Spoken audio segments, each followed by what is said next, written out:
we've got Bellingham. It's coming home, we're telling them we're Englishmen in New York. Welcome back to the Relegation Zone podcast, where we're at the bottom of the table, scraping the bottom of the barrel. As always, I'm joined by Alex Pattle. Hated that. And I think it's because I was awoken after an overnight shift on the football by a construction worker across the road, screaming that every 5 minutes for about 4 hours. And I bet it was just that one lyric that you know. Yeah. I don't even know if he did the whole bit. He didn't even do the whole chorus that you did. It was just like the first line.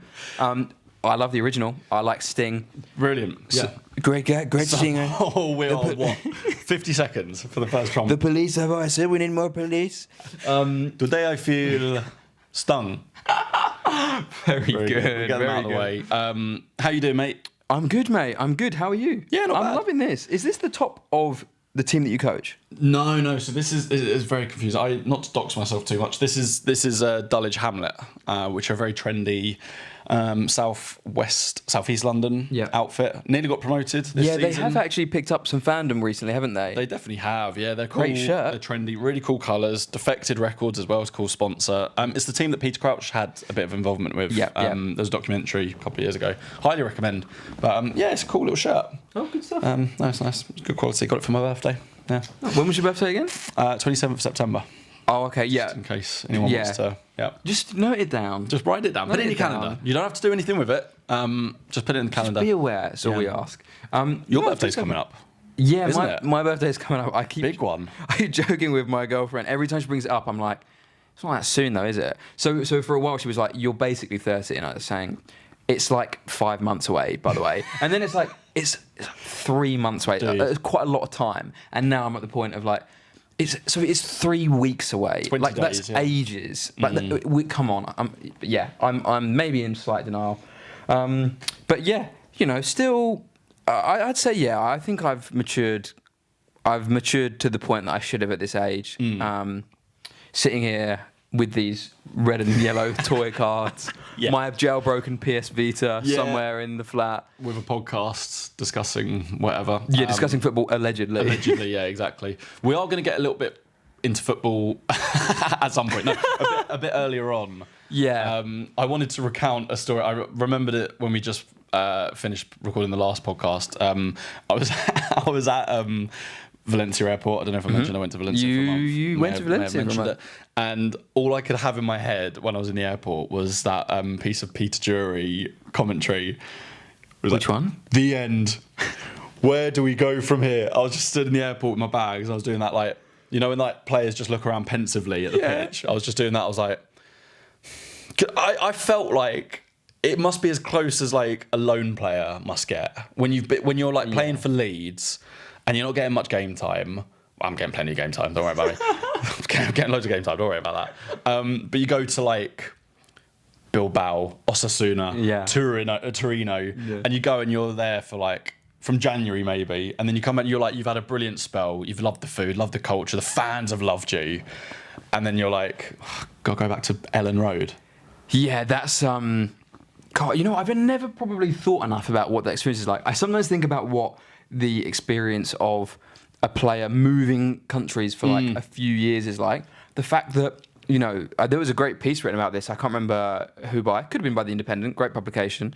But about like the sort of the people who work with footballers on getting those things going. So a transfer starts happening, and all of a sudden you've got someone around you who's looking into the house you're buying, where your kids are going to school, and the lives can change overnight. Yeah.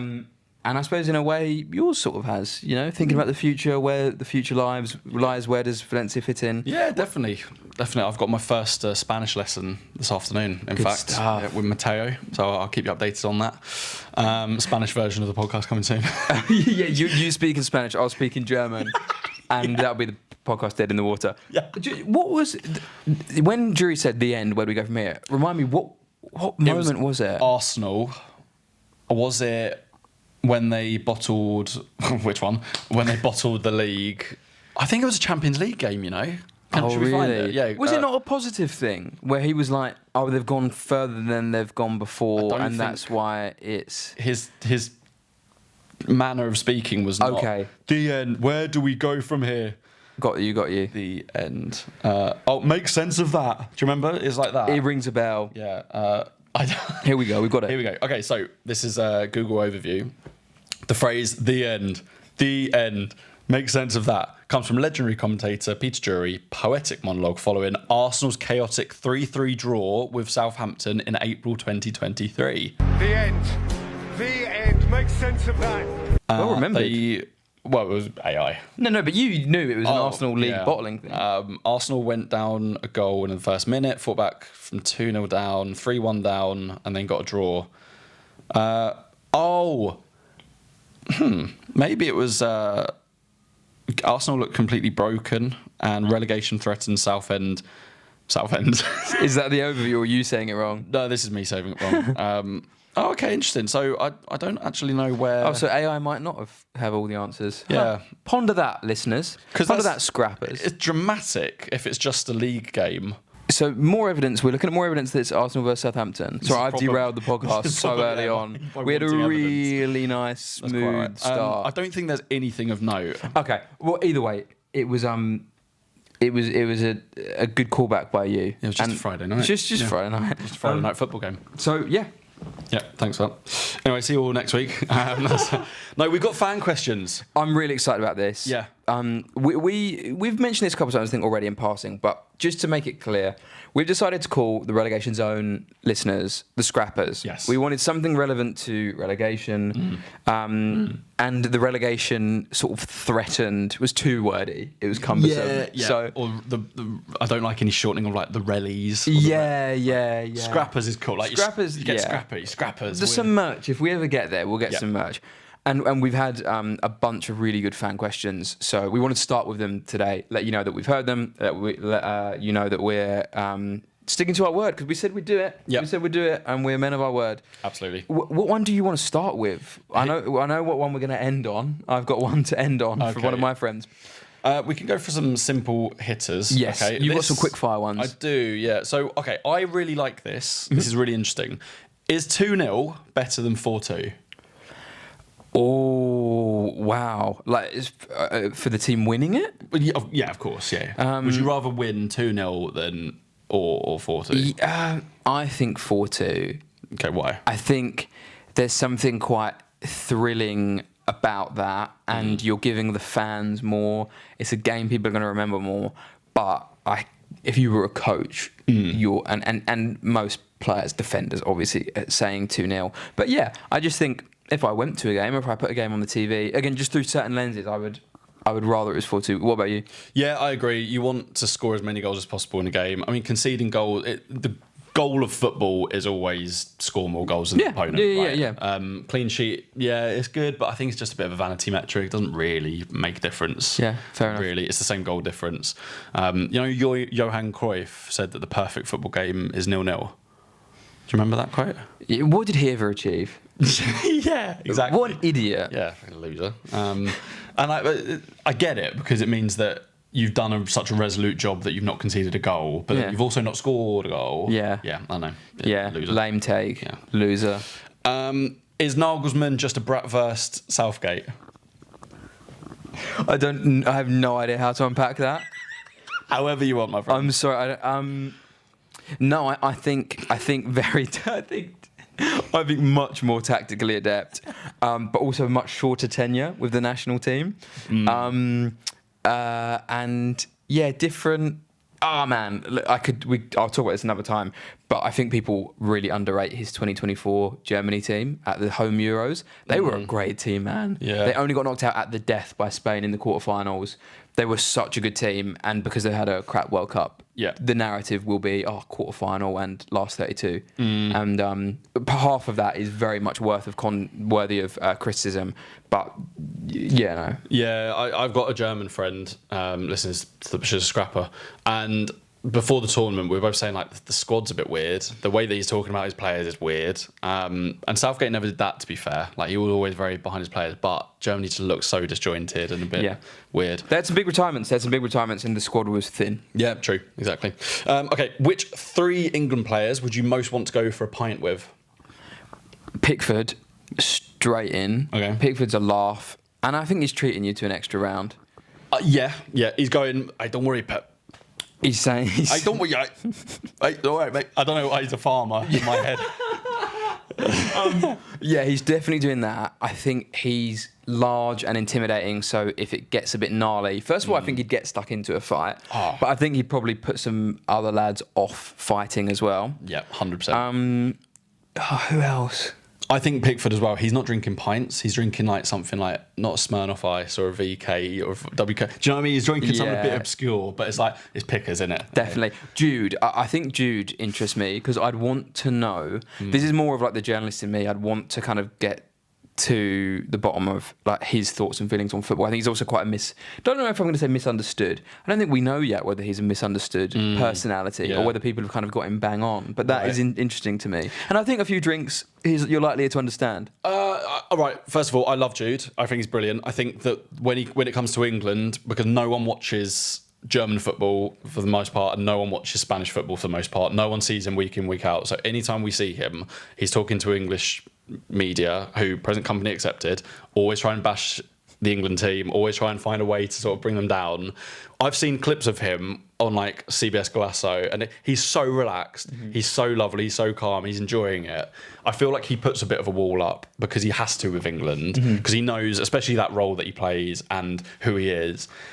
It's almost like he could so easily get the David Beckham treatment if something goes minorly wrong in any tournament. Always feels like that, doesn't it? The other day he had a rash challenge and you're thinking, if we go out in the round of 32 and you've been sent off, it is like Beckham all over again. I know. I do wonder if he's actually much fun on a night out.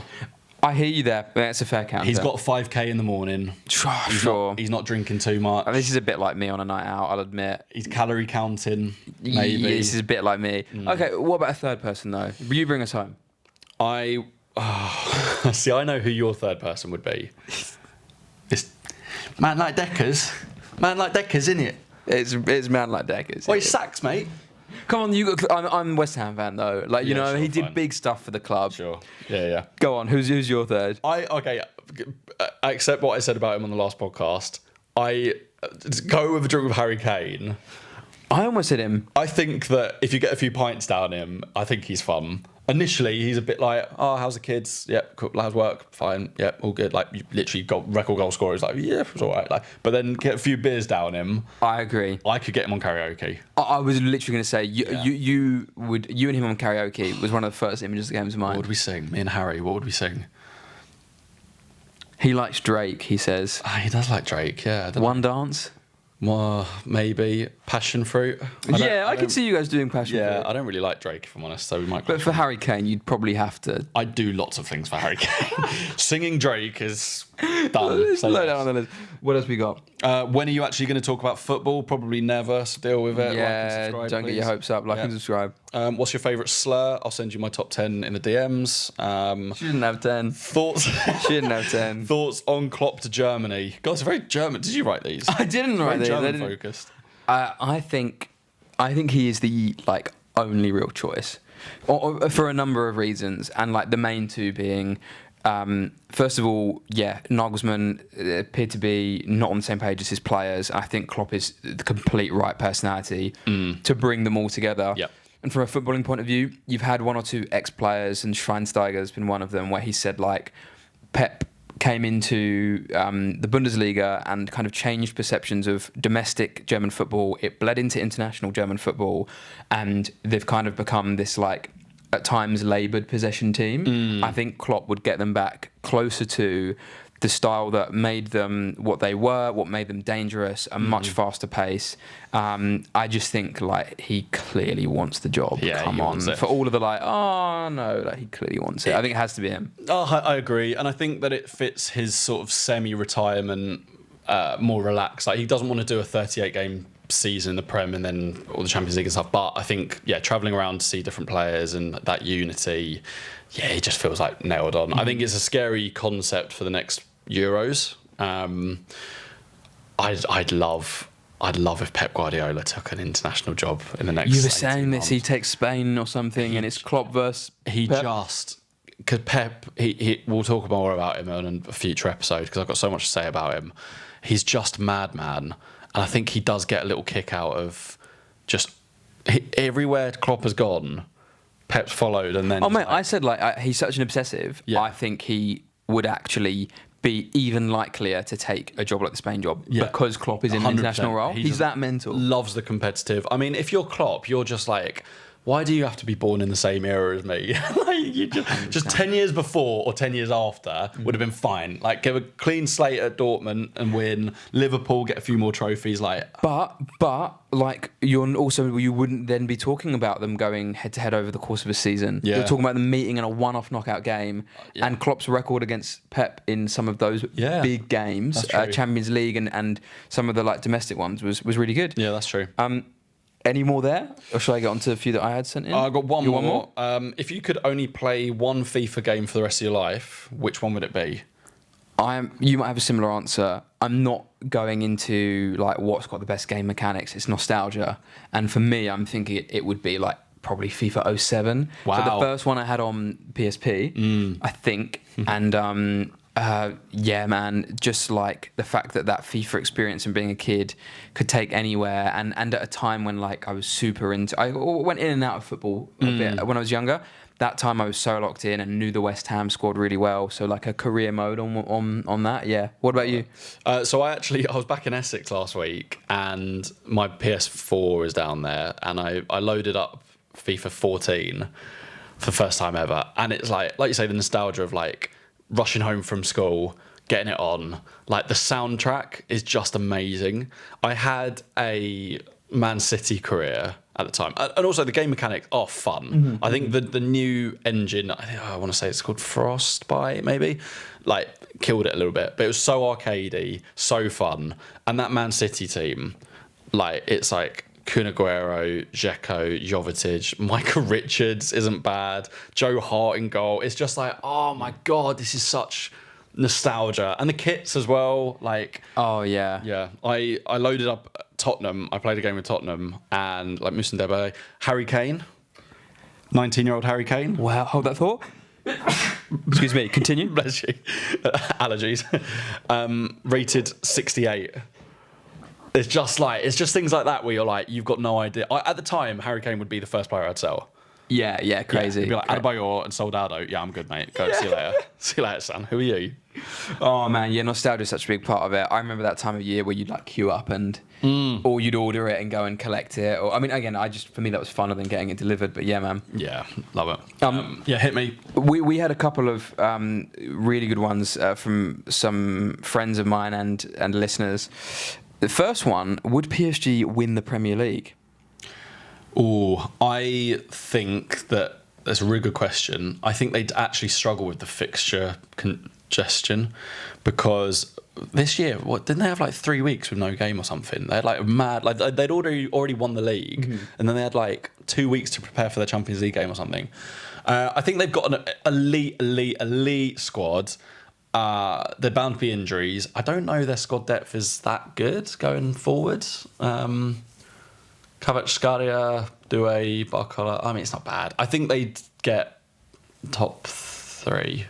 Yeah, they definitely get Champions League. Yeah. Another one. I just need to quickly check this because these are two comparisons, right? They're two comparisons and they're really good. But I need to remember. Oh, this was it. Okay, who's the better national team in our lifetime? So there's two different ones. The first one is Germany or Italy. Now, we should probably say I'm 2 or 3 years older than you. But if we go from, say, like, what? So we're both born in the 90s still. Should we go from 2002? Yeah. I mean, Germany have won one World Cup in that time. Italy won in the Euros. Oh. Yeah. But then they've not qualified for 3 World Cups, which is why I thought it was a really good question. And then Germany haven't won a knockout game since their World Cup. Yeah. So they're both pretty shit. Put it this way. Who would you rather have been supporting in this period of time? Well, what is there to support if you're Italy? Yeah, but then you'd still have a win. You'd still have a Euros win and a World Cup win. Germany, you just have the World Cup win, and at least you're at the tournaments, right? True. I'd probably still go Germany. It's tough though. That's a really, really good question. I'm trying to think as well, like who's the more likable players. Oh yeah, I think because you think like that 2010 really young Germany team, right? And They ripped England apart, but you had like Ozil, you had Müller, you had Neuer coming through. Like, closer still, yeah, Schweinsteiger. yeah. Then you look at like the Italy team that won the Euros, where like, you know, was it like Bonucci screaming, "It's coming Rome," and it's like, fuck off, you don't get the joke. Yeah. Man, maybe I'll go Germany, to be honest. It's Yeah. tight, isn't it? Really, really good question. The second one is again really difficult. Is France or Spain? God. Because again, if you go from 2002, right? Yeah. You've got one France World Cup win. Spain, you've got 3 trophies, but then they've had some really bad knockout. Yeah, they've tournaments. not won. Oh, and they've got the Euros. Actually, they've got 4 trophies. Spain. And Iniesta, Yeah. Xavi, like Casillas, like that 2010 team is just so iconic. They've done. I put it this way: like in our lifetimes, Spain have done more for the footballing culture. Go on. And then the last thing I was going to say really quickly was that actually, though, like one of the people who asked it, I think was a few years older.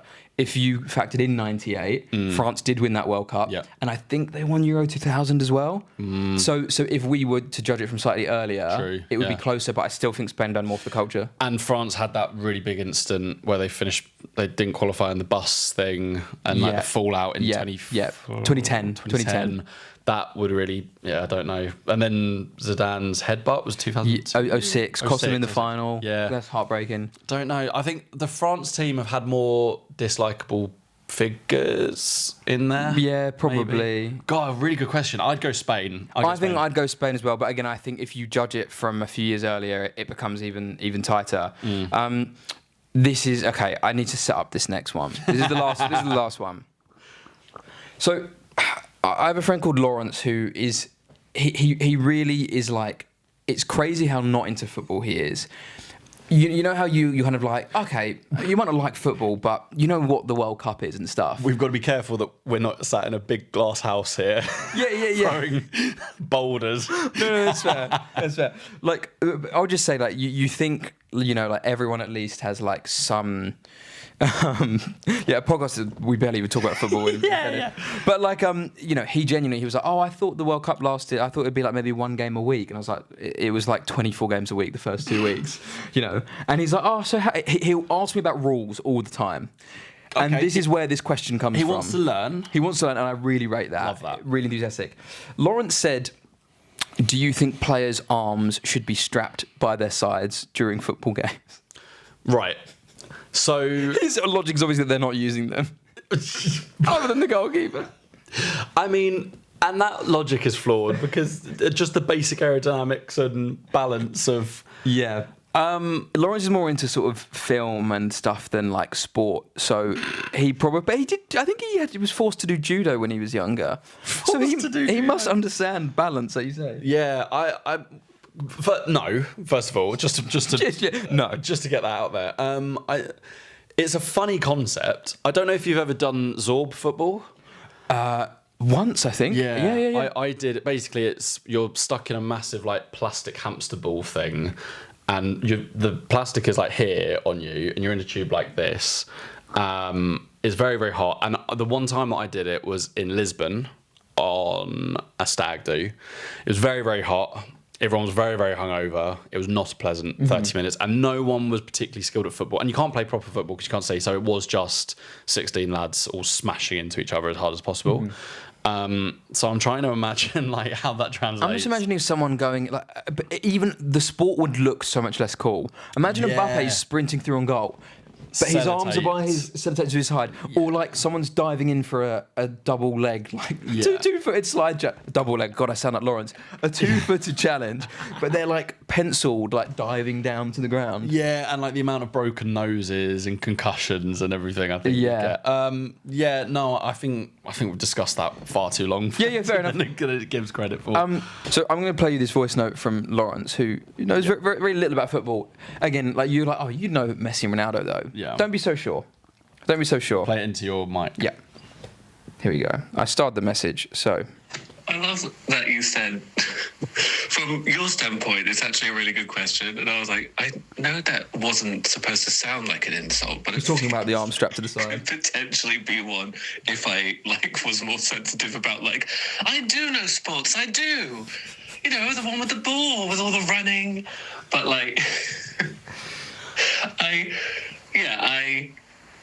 See, I don't want to. No, I feel really stupid because I knew for some reason I must have heard of a player, maybe.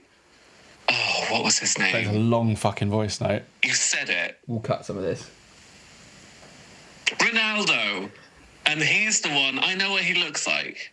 He's the one with the hair that feels like it's got a lot, it's crunchy, it's got loads of product in it, and I feel like he's got a vein on his forehead.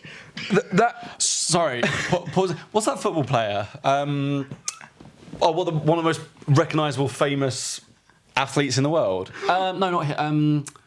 One with the hair. The one with the crunchy hair. Crunchy hair. Yeah, and vein. Oh, Ronaldo. Oh, yeah, mate. Cristiano Ronaldo.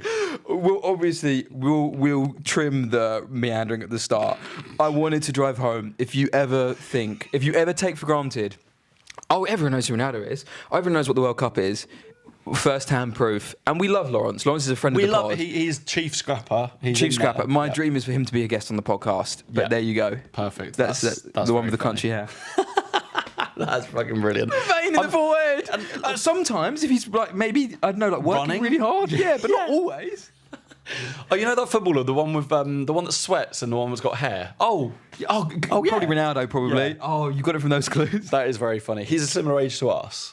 Yeah, he's early 30s, so slightly older. Just never been into football. So, and that's absolutely fine. But I feel But loves the podcast because it's not about football, probably. but this is the audience we want. Performer of the week. Fast becoming one of my favourite segments. And mine. Yes. Okay, we're looking at something quite incredible today. Hey, Doug, I appreciate your question, but I don't really care. The cameras and the microphones caught you talking to the team after the game and saying you're Canadian heroes. What did that moment mean to you to kind of communicate that in that moment, and the fact that that message resonated now beyond your group but out to the world? Yeah, I mean, look, people like to say it's performative to meet on the pitch, and frankly, I don't give a shit what people have to say. All I care about is our own team and what we do together. Okay. You go, because you've obviously got thoughts on it. I do have thoughts. It's got that vibe. You know when... And it's always football people. You know when Alan Shearer and Gary Lineker swear on the rest of football? It sounds like it's the first time they've ever said fuck. So true. They get so excited by and Jesse Marsch, there's a few more clips of him that we'll discuss. But he's just so performative, and he says it in such a way of you know when someone's leading up to saying a swear word. He it's frankly, I don't really give it. You knew he was never going to be PG. It. Yeah.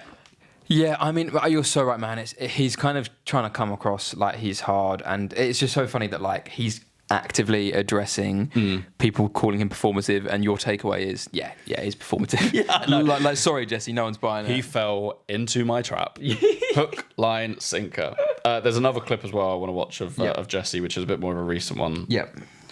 His first of all, his surname is almost impossible for me to try and find. So you try and hide from me, Jesse. Oh, it's because there's an S. It's SCH, right? March. Jesse Marsch. March. Did you hear him saying, "Oh yeah, I would never take the US job"? There was once upon a time, I might have, but it's someone was saying it's declining to go to a party you were never invited to. Yeah, I would never go out with Sydney Sweeney. Yeah. Personally, I would never. I'm not sure she was asking Jesse. Yeah, never mind. Matt, we were the better team. Right? They made a couple more plays than us, but cranking up the intensity was not the issue. It was just they have a little bit of quality in the final third, and we lacked a little ability to make a play when we needed to. But in terms of the match plan, the idea of how we want to play football, the idea of a bunch of guys believing in themselves and going after it and taking a top team who hasn't lost, and I don't even know how long, and taking them to the limit. We were the much better team in the first half and even at the beginning of the second half. It was one play that made it 1-0. Otherwise, the game was ours. Yeah, it was one play that made it 1-0. It was 2 plays overall that made it 2-0, and it was 3 plays overall, if you're counting, Jesse, that made it 3-0. I have a real problem with basically everything he says in this clip. Sure. You said, I think, to me previously that each line is worse than the last. Yeah, it gets progressively worse. It's all the sort of plays. this is all kind of valid if you've lost a game 4-3 or it's gone to penalties. If you get banjoed 3-0 in a knockout game and you're one of the hosts of a World Cup, and I feel like Morocco and Canada, a lot of people probably would have said 2-1, 2-0. Like no one would have said like 3-0. It's the fact that he says that we came up against a team that was defensively better and we were pretty matched. It's like, well, they were pretty good attacking as well. Thus they scored 3 goals and you scored 0. It's literally, that's what a forfeit is. I think for me as well. If you forfeit Jesse, game. you actually could have not played, and the score would have been the same. I like Canadians, generally speaking. Sure. And I like the Canada team. And I feel a bit bad for him because he's gotten stick before, but this is kind of a reminder of why. Because, like, you talk about you have a problem with everything he says. For me, it's quite specifically the way he says it. Yeah. Like, even the tone of his voice. He's talking like, we're the better team, right? Like, no, don't. Yeah. The interviewer's not going to agree with you. What do you agree. mean, right? Don't talk about it like it's a fact. Yeah. You were beaten 3-0. Yeah.